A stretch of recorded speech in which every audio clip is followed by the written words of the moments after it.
Hello, and welcome to this edition of People in Transition. I'm your host, Bob Gerst. I've been hiring and mentoring executives, frontline employees, and job seekers for nearly 40 years through a host of transitions, some difficult, but most very good. This experience has given me a bird's eye view on a variety of trends, economies, industry disruptors, and transitions, big and small. It also brought me into contact with the thought leaders and decision makers you need to meet. Imagine knowing exactly what to do next and how to know it's time to make your big job change. We all know transitions can be scary, but it doesn't have to be. And it's even fun when you have actionable strategies and proven tactics to achieve the future you want. We'll share with you the tools and skills that can take your dreams to your next great job. So if change is on your horizon, you won't want to miss this discussion.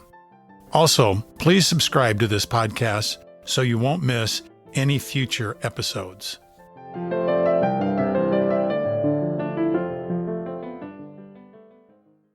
Welcome to another episode of People in Transition. Today, I'm thrilled to be joined by Sean Wolpin, a dynamic leader with over 2 decades of hands-on experience in talent acquisition and HR operations. Sean has a proven track record of driving impactful results through strategic leadership and employee development initiatives. His influential communication skills allow him to connect with diverse audiences, and his expertise in areas like talent management, HR analytics, process design, compensation, and HR systems make him a trusted advisor in the field. Sean's passion lies in driving organizational success through innovative HR solutions.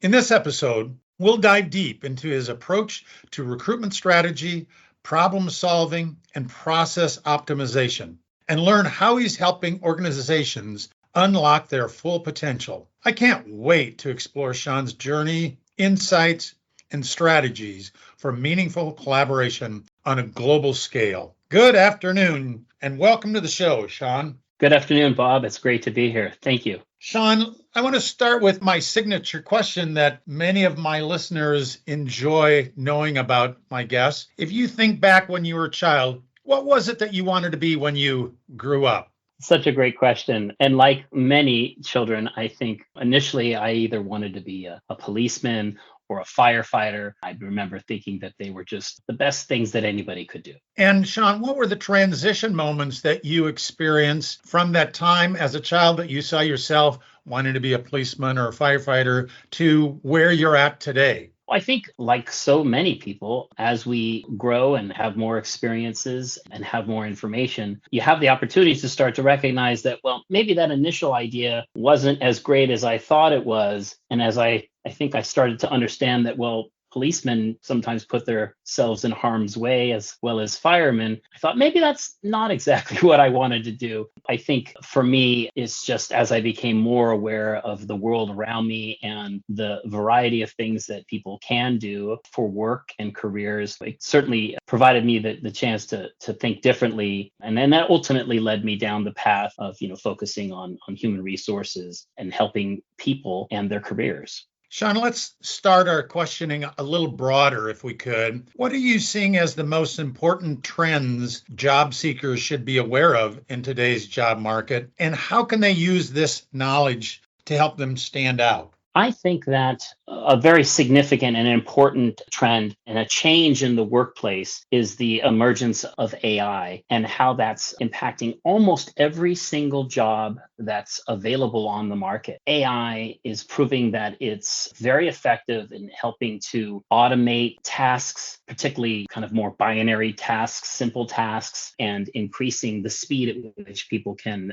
do their work, everywhere from administrative work all the way into the technology space where you see coders using AI to code validate the coding that they're writing. So very interesting. And I think something that anybody who is in transition, thinking about a new career, making a move, or even entering into the job marketplace is how can they become knowledgeable about AI and start being able to use it in some form or fashion? Because I think everyone needs to know this. What do you think, Sean, other than AI, what has changed the most in the job search process over the last 10 or 15 years? And the flip side of that coin is, I would assume there are some fundamental aspects that have remained the same. And so if you could kind of articulate some of those as well. Yeah, I think that, in the last couple of decades, technology has both been a game changer in terms of increasing the reach of companies being able to share the job openings that they have, and at the same time increase the size of the talent pool. In contrast to that, it has meant for the job seeker a significant increase in competition now, where you may have dozens of people to choose from, say a few decades ago when people were responding to ads in the newspaper. Now you have hundreds of applicants per job opening, and so that becomes a new challenge for job seekers, is how to distinguish themselves from the rest of the pack. But at the same time,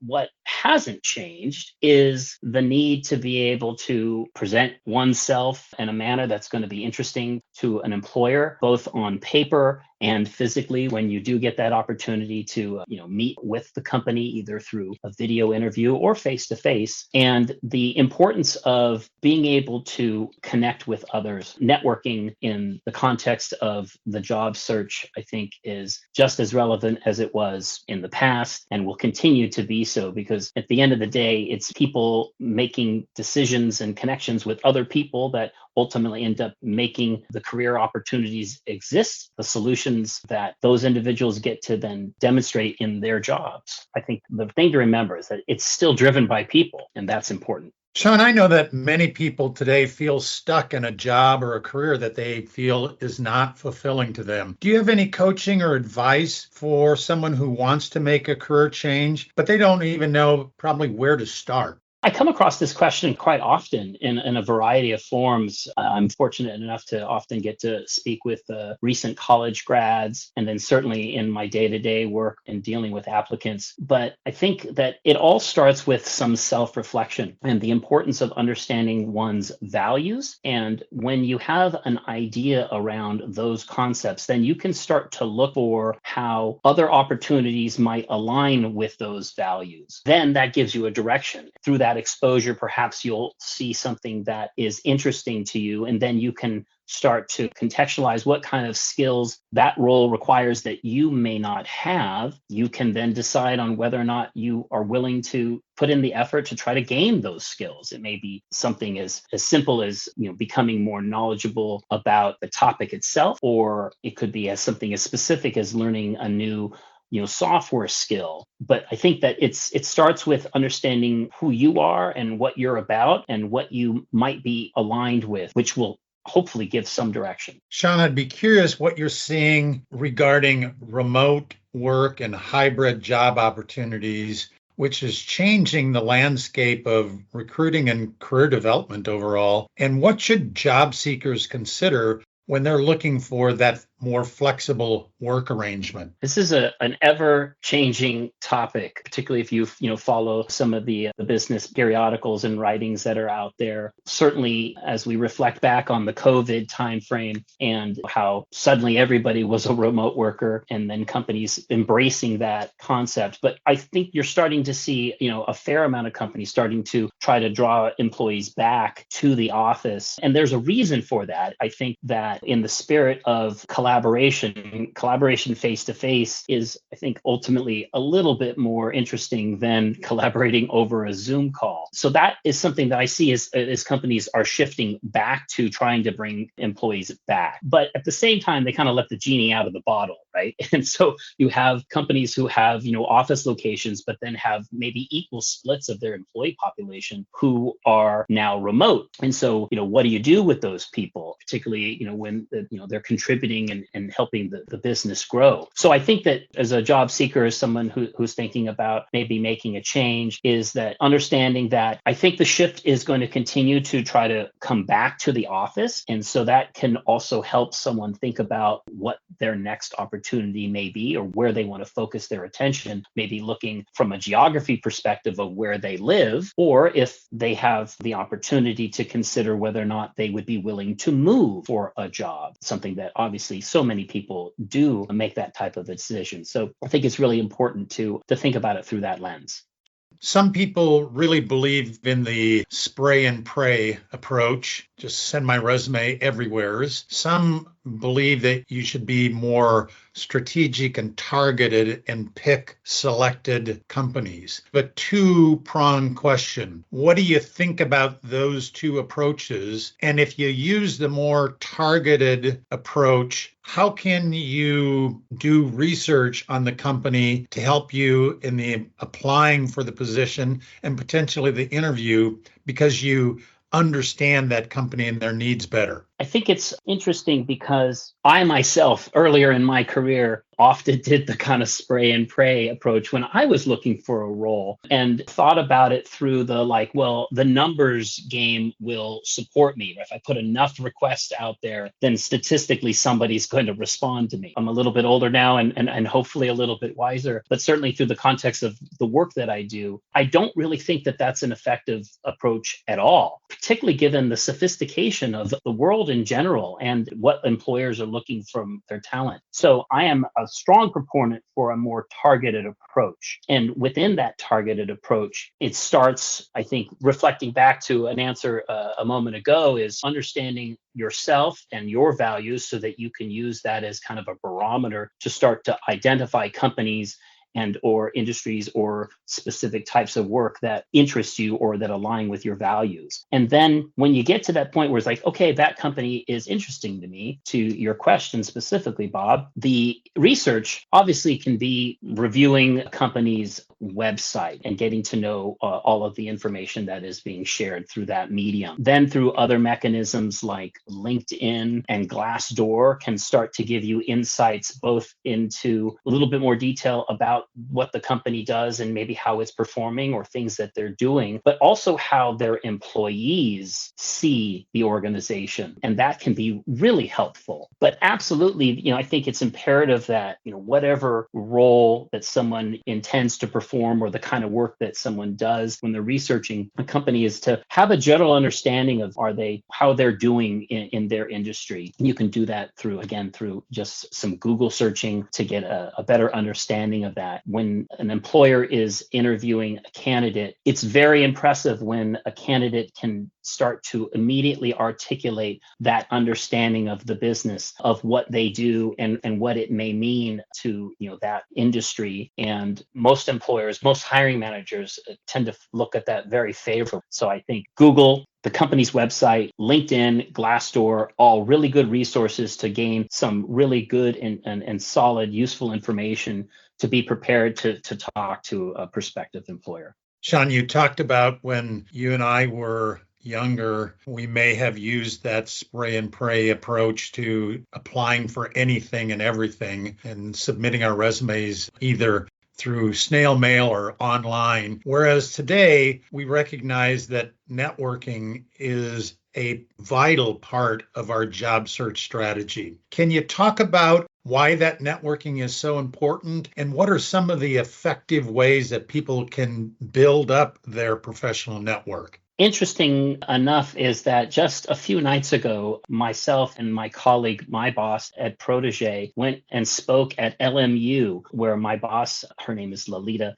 had the opportunity to speak on an article topic that she had shared on LinkedIn. And so addressed this crowd. And then we met for a networking hour afterwards. And all of the students were asking this exact question. But the reason that networking is so important is so you can start to build rapport with people. And that rapport can also add to your understanding of, say, your craft or your industry or areas that you're interested in. And so when you think about, you've identified a company and you want to apply to a role and you want to stand out, how great it would be if there are already maybe one or two people who might be somewhat of an advocate for you that you might be able to reference. And then they may be able to identify you as someone that they are referring. And so that's the real power, because if you think about what makes the world go is it comes down to relationships. And so I'm sure many of us,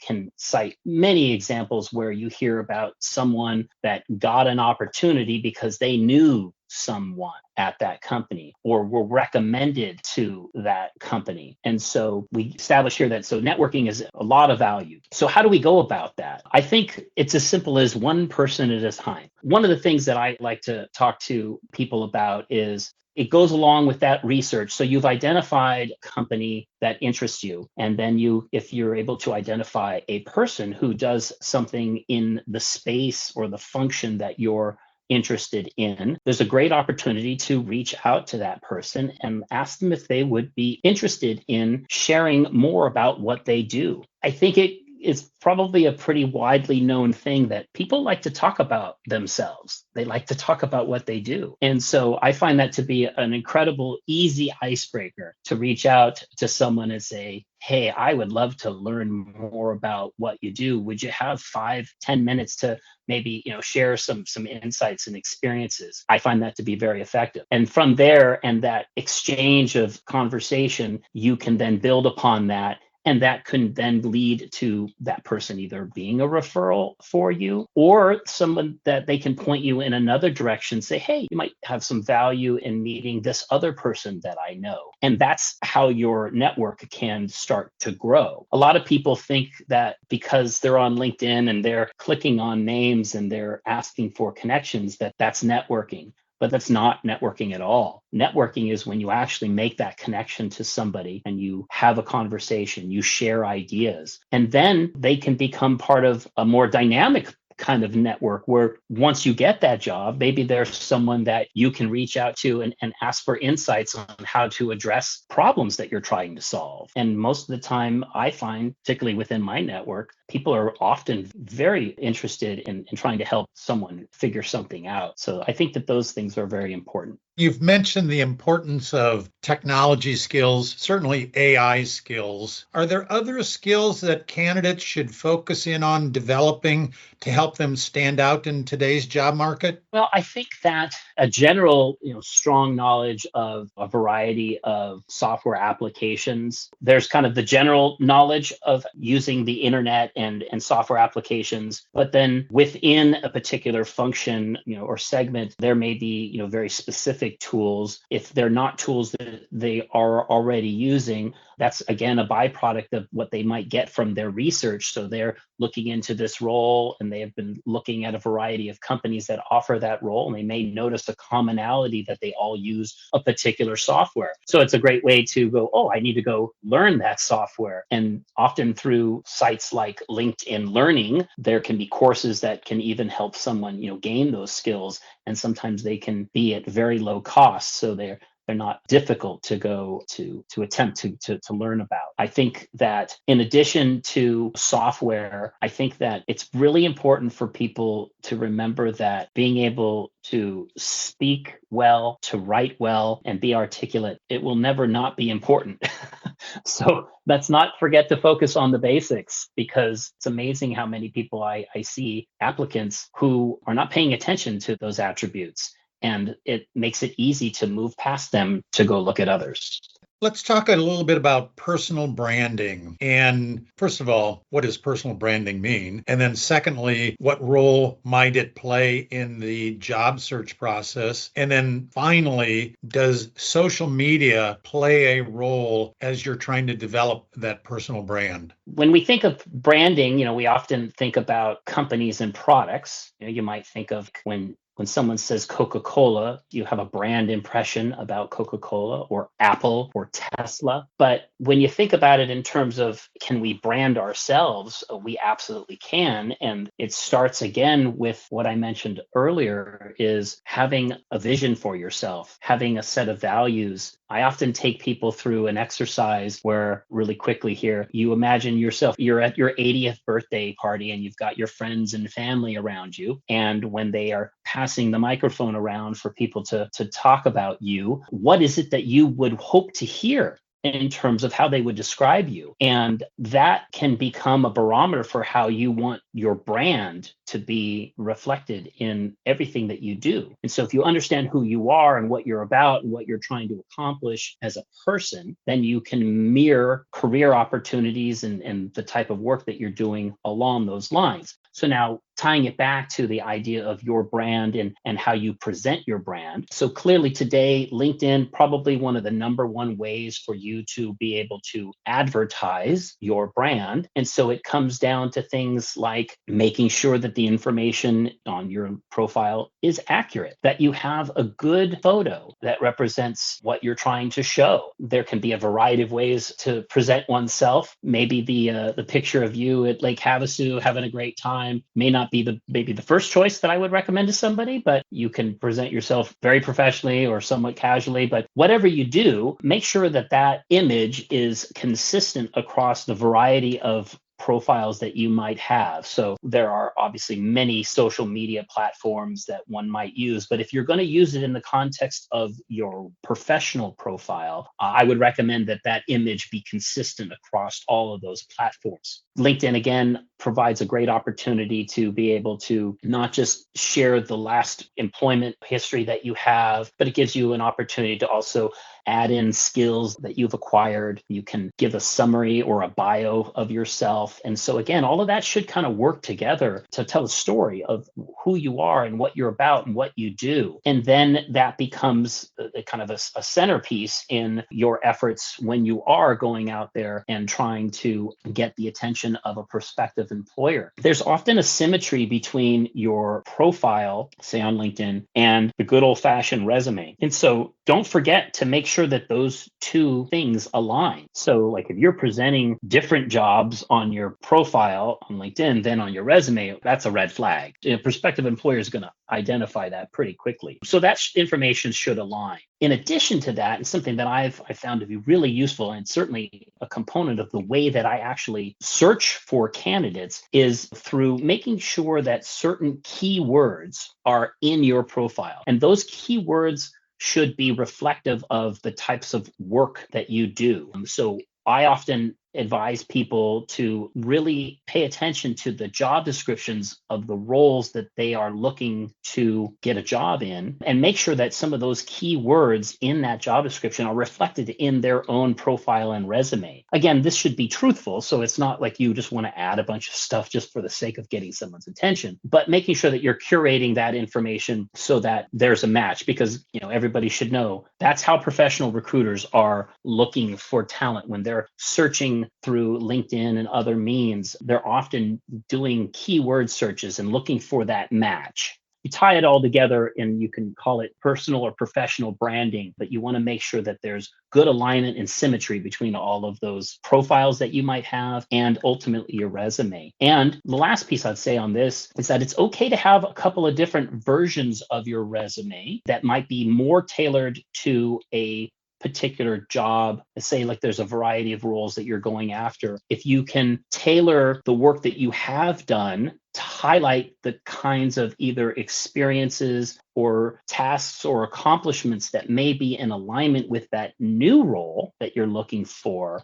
that's again another tactic that you can employ to help stand out and hopefully get that interview. Sean, what's the role of soft skills versus hard skills to the candidate in the hiring process? And should the candidate highlight those soft skills in some manner? Well, I think yes, the answer is I think they should highlight it. And I think that, how much they highlight it is also kind of depends on the role itself. I'll use a contrast here. So software developers probably have often a less significant focus on their soft skills because they tend to focus more on their hard skills. But, the difference between one person who's a software developer and person two, and they're both interviewing for the same role, if they have equal skills, but one is more articulate, is more personable, is more curious, and can speak well and shows engagement in the conversation, I would bet money on that's the person that gets the job offer. Sean, are there any books or other resources that you would recommend to people who are in the job search process?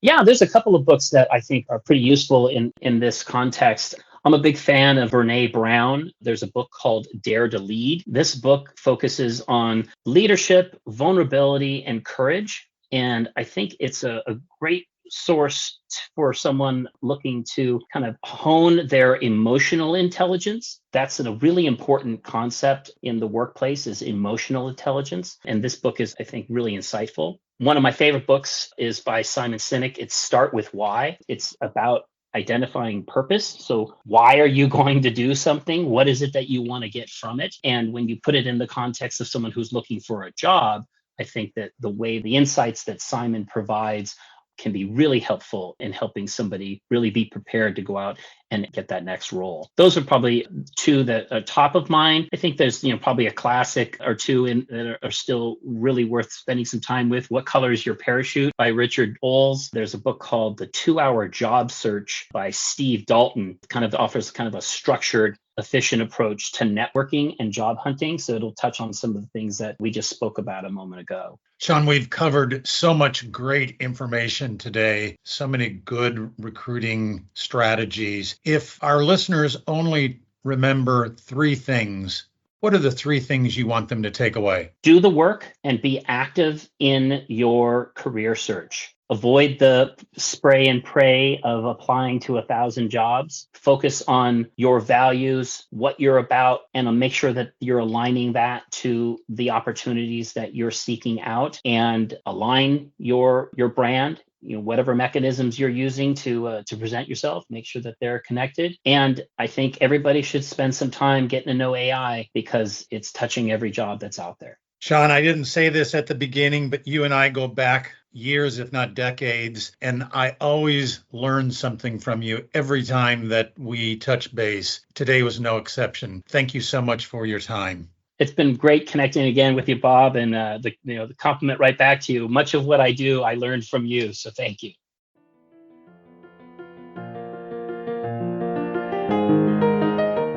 Thank you for listening. We're working in unprecedented times. The purpose of these episodes is to give you the support and critical tools to adjust with the changing marketplace. I'll continue to introduce you to guests who have successfully survived their own obstacle course and can share useful information. If today's message was helpful to you, please share it on your social media. Your review and rating helps get this to more people. Also, if you have questions or podcast ideas for future conversations, reach out to me on LinkedIn. Change is constant. The more prepared you are for it, the better and easier the change will occur. Thank you again. This is your host, Bob Gerst. See you at our next episode.